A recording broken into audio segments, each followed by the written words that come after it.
안녕하세요. 그녀의 북살롱 미셸입니다. 어마어마하게 비가 왔어요. 이제 좀 잦아드는 것 같습니다. 빗소리가 작아진 것 같아요.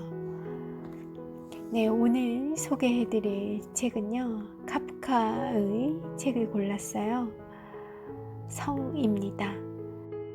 이미 한참 할아버지가 저희 아빠보다 더 많은 연세가 되셨거나 어쩌면 돌아가셨을지도 모를 이승훈 시인이 나의 애서로 추천하신 이 카프카의 성을 소개해 드리려고 합니다. 제목을 이렇게 붙이셨어요. K는 성에 도달하지 못한다 라고요. 자, 읽어볼게요. 내가 카프카의 성을 처음 읽은 것은 대학 1학년 겨울방학 때였다. 난 그의 겨울을 강원도 영월에서 보냈다. 멀지 않은 곳에 탄광이 있는 강원도 벽지 영월은 낯선 곳이었다. 그의 겨울엔 유난히 많은 눈이 내렸다. 원래 난 춘천에서 태어나 그곳에서 고등학교까지 나왔지만 고교를 마치던 해 부친이 영월로 직장을 옮겼기 때문에 난생 처음 벽지 영월에서 겨울방학을 보낸 셈이다. 아침부터 부슬거리며 눈만 내리던 영월에서 친구도 없고 취미도 없는 나는 여러 권의 책을 읽었지만 그때나 지금이나 나의 삶, 나의 문학, 나의 사고에 결정적인 영향을 준 것은 카프카의 성이다. 카프카는 1883년 체코의 수도 프라하에서 부유한 유대 상인의 아들로 태어나 폐결핵으로 41세의 짧은 생애를 마친 독일 작가이다. 그는 평범한 지방 셀러리맨인 보험국 직원으로 살았으며 근무를 마친 뒤면 집으로 돌아와 소설을 쓴 것으로 알려진다. 그는 죽기 직전에 요양을 위해 짧은 국외 여행을 했던 것을 제외하고는 잠시도 프라하를 떠난 적이 없다.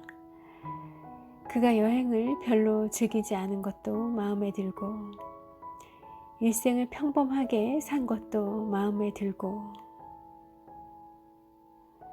글을 쓰기 위해 보험국에 다닌 것도 마음에 든다. 당시 보험국에선 일찍 퇴근할 수 있었고 그는 퇴근하면 집으로 와 계속 글을 썼기 때문이다. 카프카가 굉장히 부유하다기보다는 자수성가한 그런 유대 상인의 아들이었던 것은 맞고요. 당시에 유대인으로서 부유하게 자수성가한다는 것이 굉장히 어려운 일이었다고 하더라고요. 몹시 어려운 일이었고 유대인들 사이에서는 선망의 대상이기도 했었고 하지만 그런 강단 있고 세파를 잘 헤쳐나갔던 그런 아버지와는 달리 그리고 그 아버지의 기대와도 어긋나게 전혀 그런 세속적인 성공에 대한 집착도 없고 그리고 그런 강인한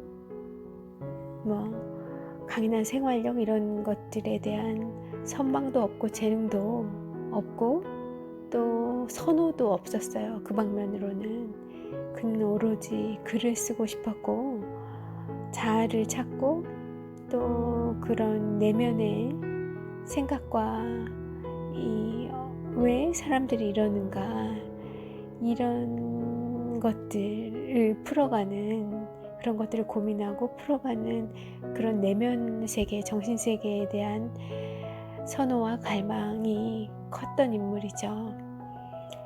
당연히 아버지와의 그 갈등, 반목은 굉장히 심했었다고 하고요. 그렇지만 그 강인한 아버지의 방침과 그늘을 벗어날 수 없어서 당시로서는 굉장히 좋은 조건으로 일할 수 있는 그런 이제 보험국이라고 이 글에서는 표현이 됐는데 보험회사라고 하더라고요. 그곳에서 근무를 했었다고 해요. 처음부터 그곳에 근무한 것은 아니고 여러 차례 이제 직장을 이직을 하면서 결국은 그곳에 보험국에서 꽤 오랜 기간 종사했었던 것 같습니다. 왜냐하면 그 당시로서도 굉장히 파격적이게 지금 들어도 좀 파격적인 그런 근무 조건이었다고 해요. 자신의 일을 다 마치기만 하면 오후 2시던가요? 굉장히 빠른 그 오후 시간부터 자유롭게 퇴근을 할 수 있는 그런 근무 조건이었다고 하고요. 들어가기는 굉장히 힘들지만 그 당시로서는 굉장히 좋은 페이와 그런 자유를 보장받는 그런 직업이었다고 해요. 그가 그 직업을 원했던 이유는, 좋아했던 이유는 빨리 퇴근하고 글쓰기를 집중할 수 있었기 때문이었다고 전해집니다. 제가 조금 의아한 부분은 왜 독일 작가라고 부르셨을까 하는 점인데요. 이 이승훈 시인이 1942년생이셔서 그분이 계셨을 때는, 활동하셨을 때는 아마도 카프카가 독일 작가로 분류가 됐었던가 싶기도 하고 그래요. 체코 작가라고 해도 괜찮을 것 같은데, 그렇지만 모든 작품을 다 독일어로 썼습니다. 독일어 중에서도 당시의 유태인은 물론이요, 이 체코인들조차도 사용하지 않던 체코스러운 체코인들이 사용하는 그 독어의 특성이 있대요. 근데 그도 아닌 순수하게 독일인들이 사용하는 그 독어를 아주 자유자재로 구사했다고 하고요. 전 작품을 다 그 독일인이 사용하는 독일어로 작품을 썼죠. 그렇게 될 수 있었던 것도 아버지가 어려서부터 유태인이나 체코인이 아닌 독일인으로 내 아들을 길러내겠다 했던 그 노력의 결실이라고 볼 수 있다는 얘기를 또 어느 책에서, 강연에서 접했던 기억이 납니다. 그렇게 아버지는 유태인이라는 정체성을 버리고 당시 사회의 주류였던 유럽인으로서 또 강대국이었던 독일인의 신분을 얻고자 하는 열망이 컸고 끊임없이 그렇게 나아가셨던 분이셨고, 역시나 카프카는 그와 반대로, 정반대로 유태인 전통에 대한 되찾고 싶은 마음이 컸어요. 유태인으로서의 그 정체성을 잃지 않으려고, 다시 되찾으려고 무던히 애를 썼던 그런 기록들이 많이 남아 있습니다. 어쩌면 그 아버님의 지도와 교육, 그 가치관, 이런 것에 대한 반발심이 작용하지 않았었을까 싶기도 해요. 네, 카프카에 대한 보충 설명을 조금 드렸습니다. 다시 글로 돌아가 볼게요. 그가 여행을 별로 즐기지 않은 것도 마음에 들고, 일생을 평범하게 산 것도 마음에 들고, 글을 쓰기 위해 보험회사에 다닌 것도 마음에 든다. 당시에 그가 다닌 보험회사에선 일찍 퇴근할 수 있었고, 그는 퇴근하면 집으로 와서 계속 글을 썼기 때문이다. 한 가지만 더 추가할까요? 카프카의 아버지는 카프카가 작가가 되는 걸 굉장히 싫어하셨어요. 계속 돈을 잘 버는 그런 보험회사 같은 곳에서 미술가가 문인이 아니라 그런 평범한 직장인으로서 돈 잘 버는 샐러리맨으로서 살아주길 바랐죠. 그래서 이 카프카가 쓴 글을 단 한 번도 쳐다보지 않았다고 해요. 아버지에게 그렇게 글에 대해서도 인정받고 싶었는데 한 번을 눈길조차 주지 않으셨다고 합니다. 이 위대한 작가의 삶은 이랬어요. 실상의 삶은 이랬던 거죠. 굉장히 많이 외롭고 괴로웠을 그럴 영혼입니다. 진짜 텍스트로 돌아갈게요. 이런 사람들은 고독하고 내성적이고 소극적이고 비사교적이다. 어린 시절부터 그랬을 것이다. 이런 기질도 마음에 들고 나의 기질과 통한다. 그는 독일계 고등학교를 거쳐 부친의 명령에 따라 프라하 대학에서 법률을 공부하고 대학 시절 훗날 카프카 전집의 편집자가 되는 친구 막스 브로트를 알게 되면서 문학의 정열을 키운다. 이 친구가 굉장히 저에겐 소중한 친구죠. 카프카는 죽으면서 자신의 작품을 다 불태우라고 했어요.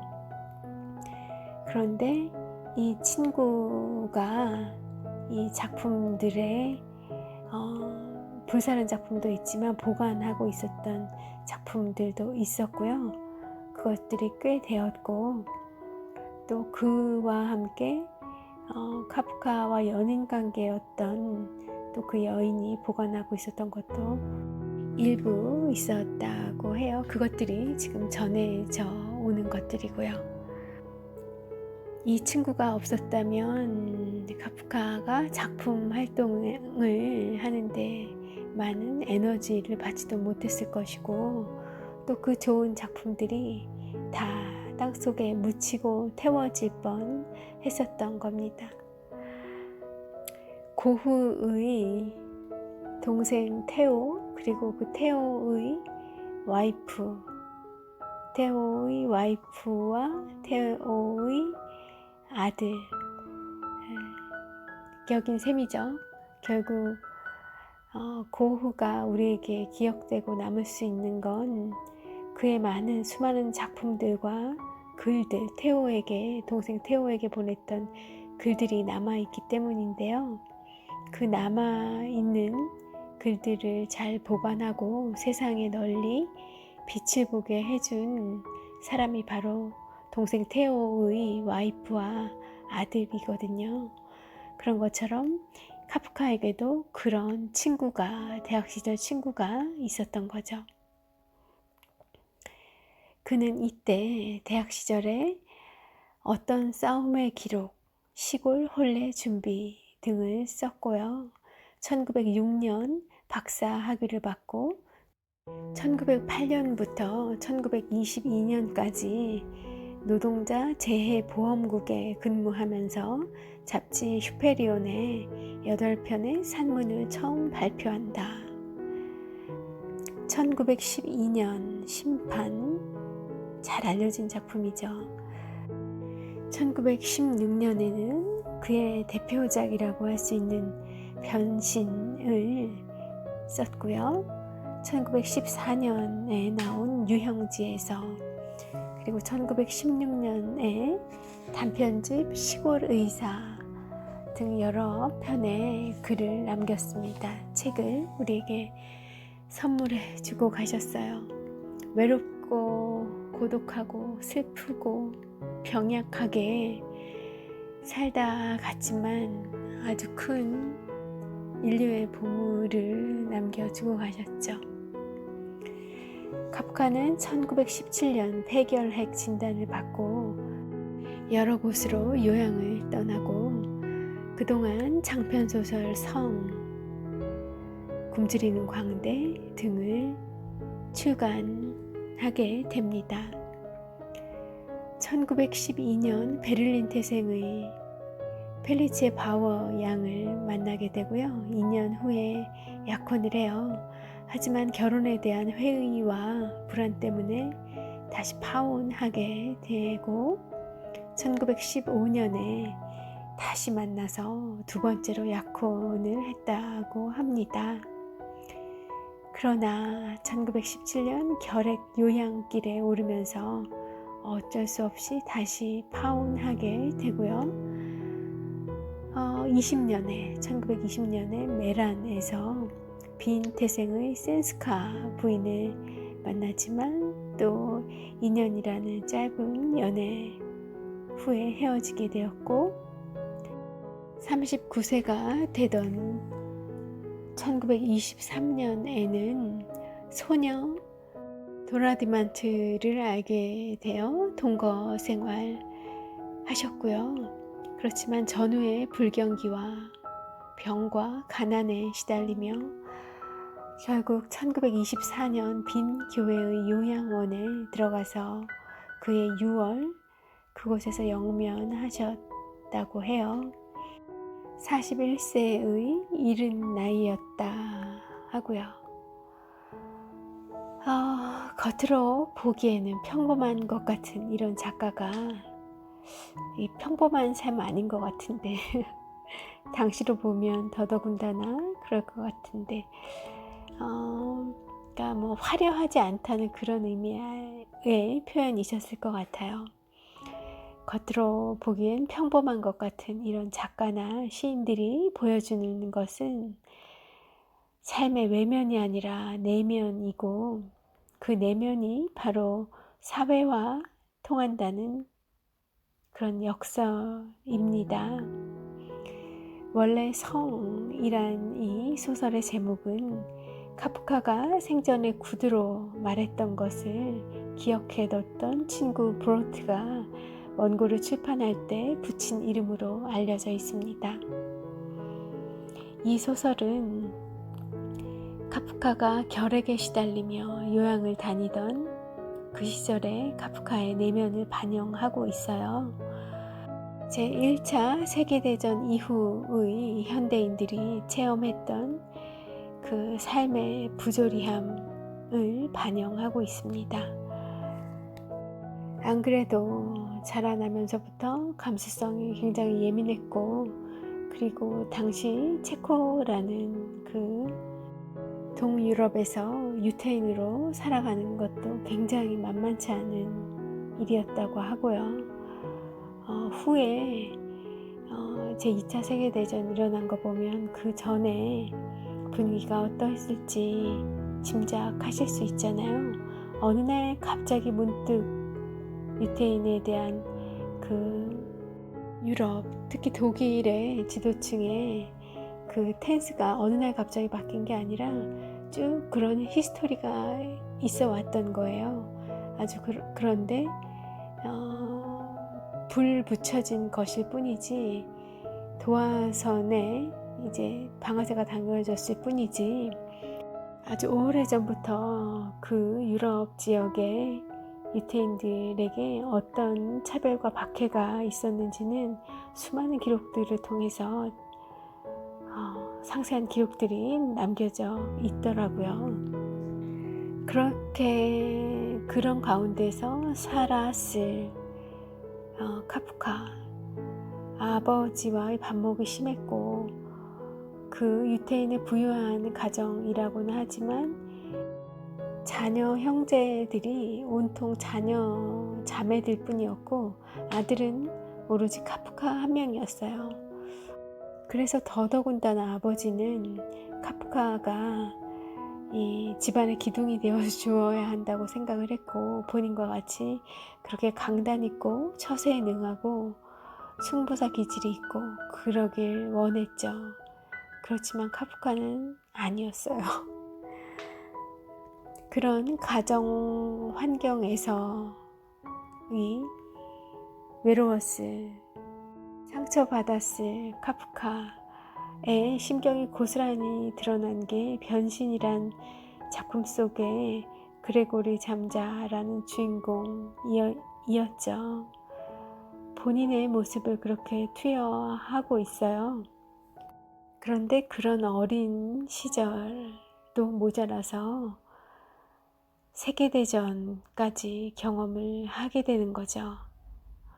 그러니 안 그래도 병약한 극도로 예민한, 좋게 표현하면 감수성이 탁월했던 거고, 이런 촉수가 다 열려있는 이 카프카라는 작가에게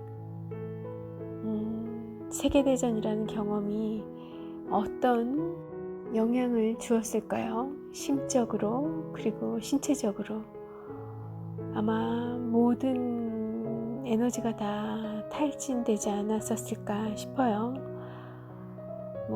태어나면서부터도 늘 약했고 항상 살이 없었고, 카프카 본인이 자신의 그 신체 체력에 대해서 남긴 그런 문구들을 보면 그것도 아주 시적입니다. 그렇게 살이 없고 항상 힘이 없고 누군가를 해할 수 있는 그런 에너지는 요만큼도 남아있지 않고 그렇다는 자기 인정, 자기 인식들이 담겨져 있었던 것으로 기억이 납니다.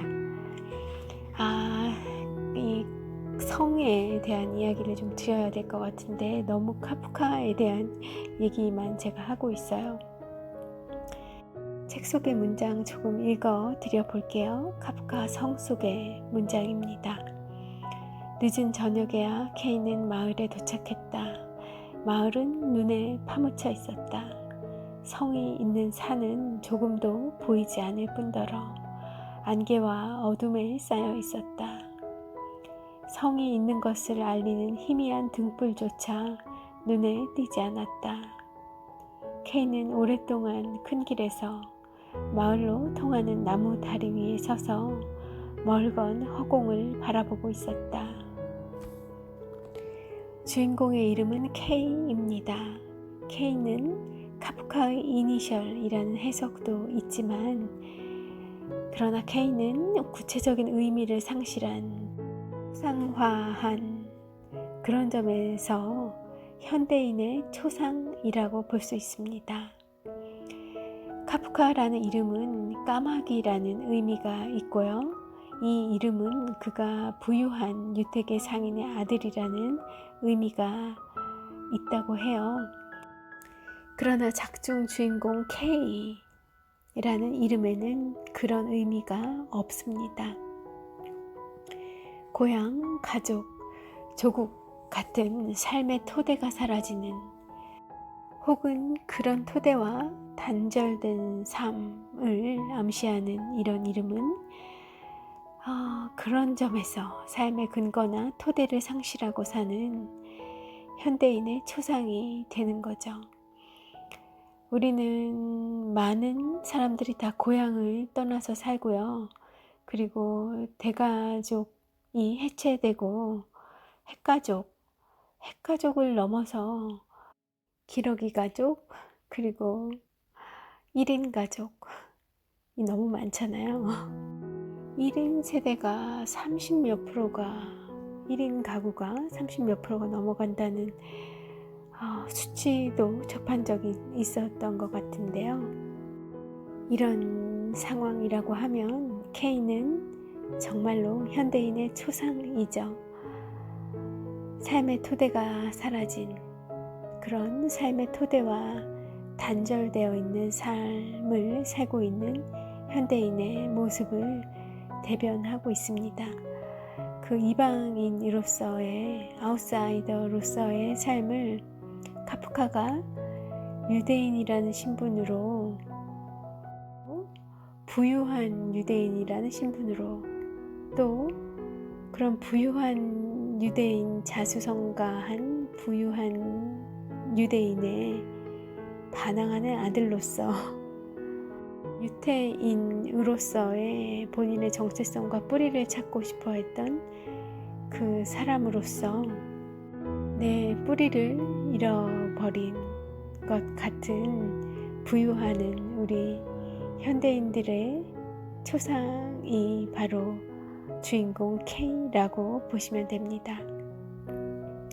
그의 직업은 토지 측량사예요.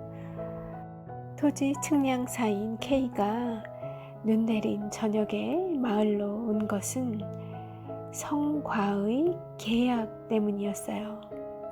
그러나 성에서는 그를 카프카를 부른 바 없다는 통지가 옵니다. 마을 사람들은 일단 하룻밤 묵는 것을 허용해줘요.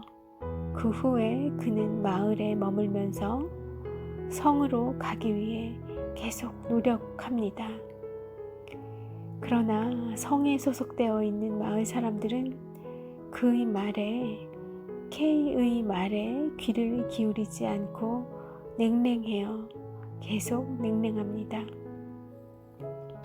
그러나 K는 계속 성으로 가려고 노력하고 계속 실패해요. 그리고 K는 애정 문제에서도 실패하고요. 남들과 전혀 교접이 커뮤니케이션이 되지 않는 고립 상태에 빠지게 됩니다. 그 고립 상태에서 불안에 쫓기게 되고요. 그 동안에, 그 마을에 기거하는 동안에 이제나 저제나 그 성 속에 들어갈 수 있을까? 성으로 옮겨갈 수 있을까?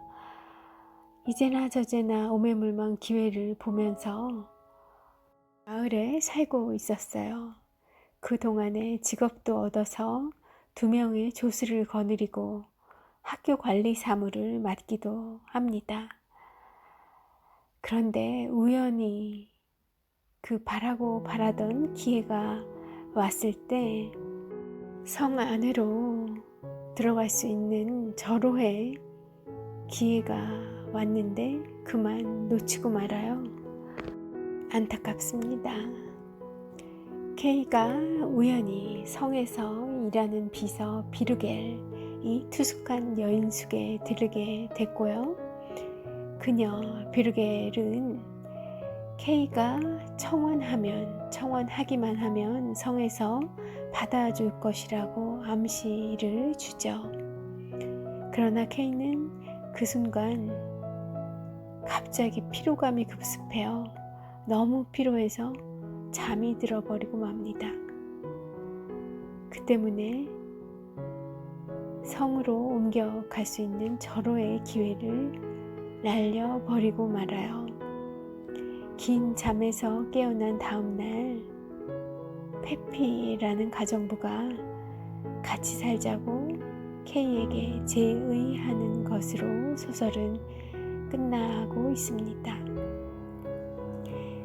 한마디로 조리에 닿지 않는 사건들이 계속 발생하고요. 연속적으로 꼬리에 꼬리를 물고 사건들이 일어나죠.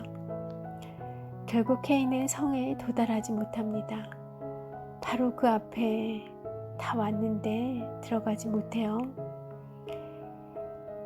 이 소설 성에서 성은 무엇을 상징하는가?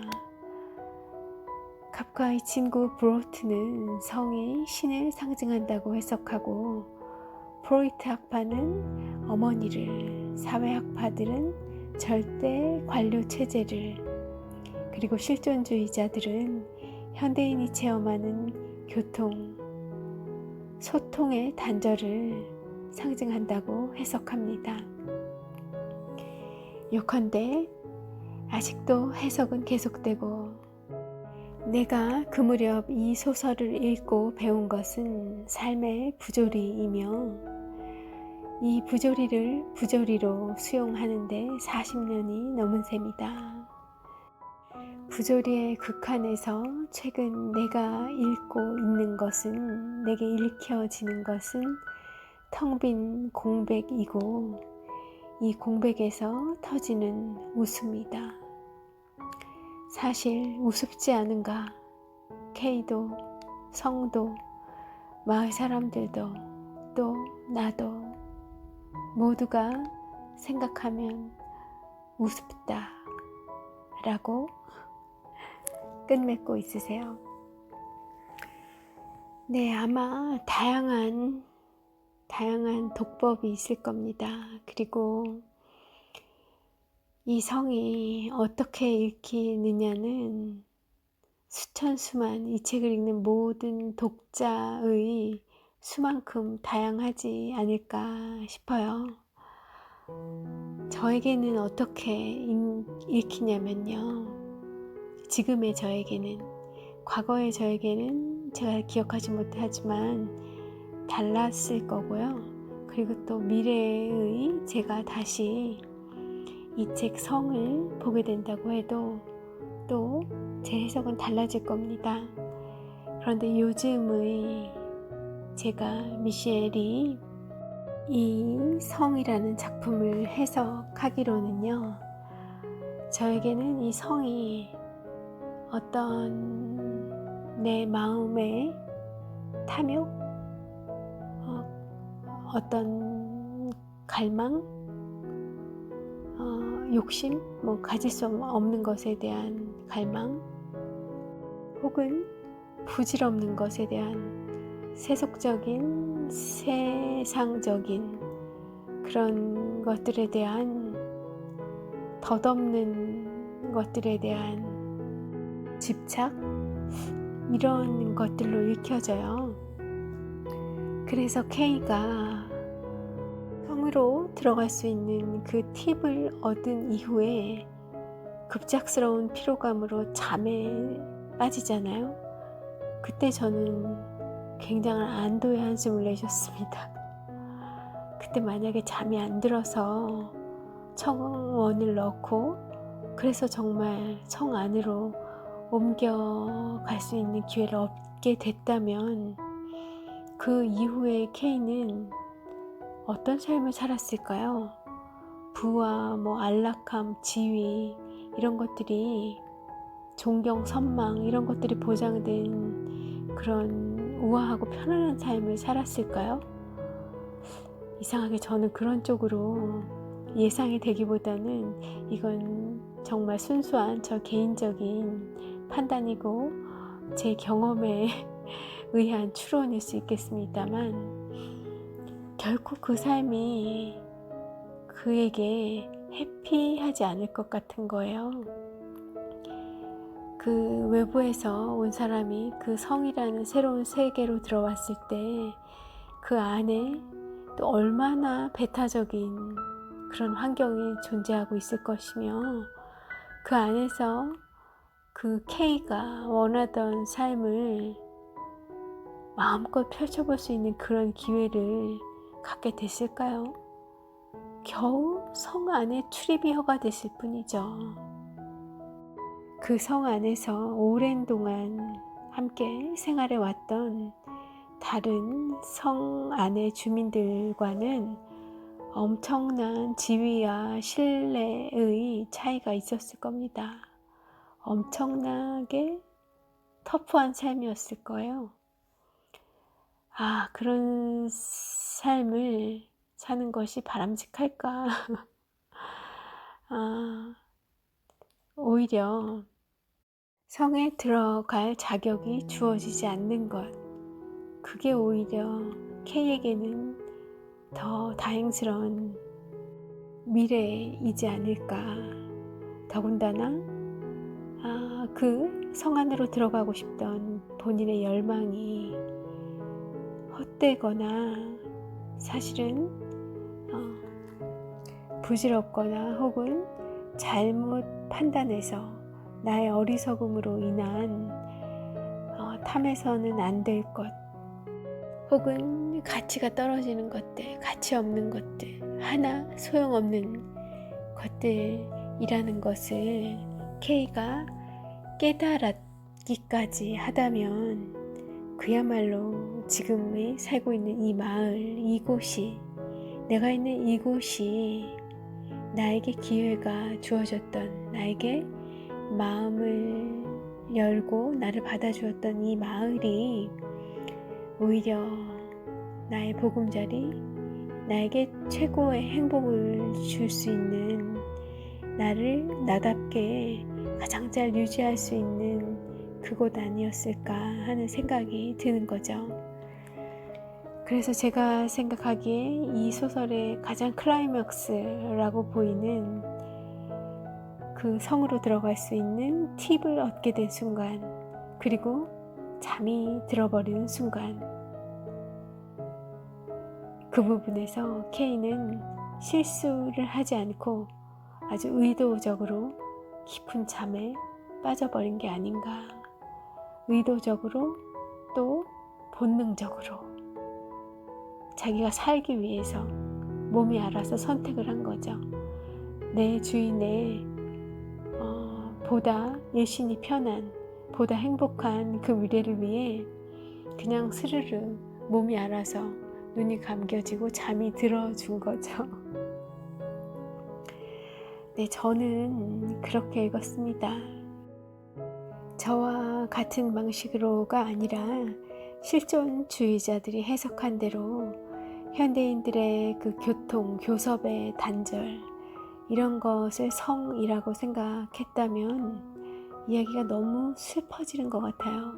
끝내 그 교섭의 단절, 이 관계의 단절, 소통의 단절, 이런 것을 뛰어넘지 못한다는 그런 뉘앙스로 이 소설의 줄거리가 받아들여져서 그 자체로도 소설적인 매력은 있습니다만 너무 우울하고 슬퍼요. 그래서 저는 저 나름대로의 해석을 해보았습니다. 여러분도 여러분 나름대로의 해석을 해보면 이 카프카의 성이 주는 묘미를 제대로 느끼실 수 있을 것 같아요. 고전, 이 책을 고전이라고 불러야 할지 모르겠어요. 그 가치로 치면 충분히 고전의 반열에 올라가 있는 것 같긴 하고요. 다만 아직 1900년대에 나온 책이어서 고전이라 하기에는 너무 젊은 책이 아닌가 하는 생각에서, 그렇지 사실 내용적으로는 다른 고전이 주고 있는 그런 가치와 깨우침을 뛰어넘죠. 이 카프카의 소설들은. 많은 문학 작품들이 다 그렇긴 하지만 고전들이라고 하면 시대를 뛰어넘어서 입증된 사랑받는 그런 책들이고, 굉장히 다의적인 해석이 가능하다. 시대마다, 그리고 어떤 관점으로 읽느냐에 따라, 그리고 각 사람이 어떻게 읽어내느냐에 따라 그 다양성이 정말 더 다양해지는 그런 책들이 바로 고전이 아닌가, 그런 생각을 하거든요. 우리가 그런 책들을 고전이라고 부르는지, 그런 기준으로 고전을 분류하고 이런 작업을 누군가가 하는 건 아니지만, 그런데 결과적으로 보면 모든 고전들이 그런 공통적인 속성을 가지고 있다라는 거죠. 여러분도 이 카프카의 성에서 그런 고전의 재미, 나에게 주는 나에게 이 성이라는 책이 주는 의미를 찾아내시는 그 즐거운 경험을 하시면 좋겠다. 저도 이 이승훈 작가님처럼 추천을 드려보고요. 이승훈 작가님이 서두에 사용하신 그 단어처럼 어떻게 보면 한없이 평범하고 조금 초라하게 느껴지는 우리들 삶하고 카프카의 삶이 많이 다르지만 또 많이 비슷하잖아요. 그런 데서 어떤 우리가 소설을 읽는 이유, 그런 위안도 함께 얻어 가실 수 있을 것 같습니다. 네, 오늘 카프카의 성 소개해 드렸고요. 좋은 길잡이가 되어 드렸길 바라봅니다. 네, 오늘 함께 해주셔서 감사하고요. 저는 또 좋은 책으로 다시 찾아오겠습니다. 미셸이었어요.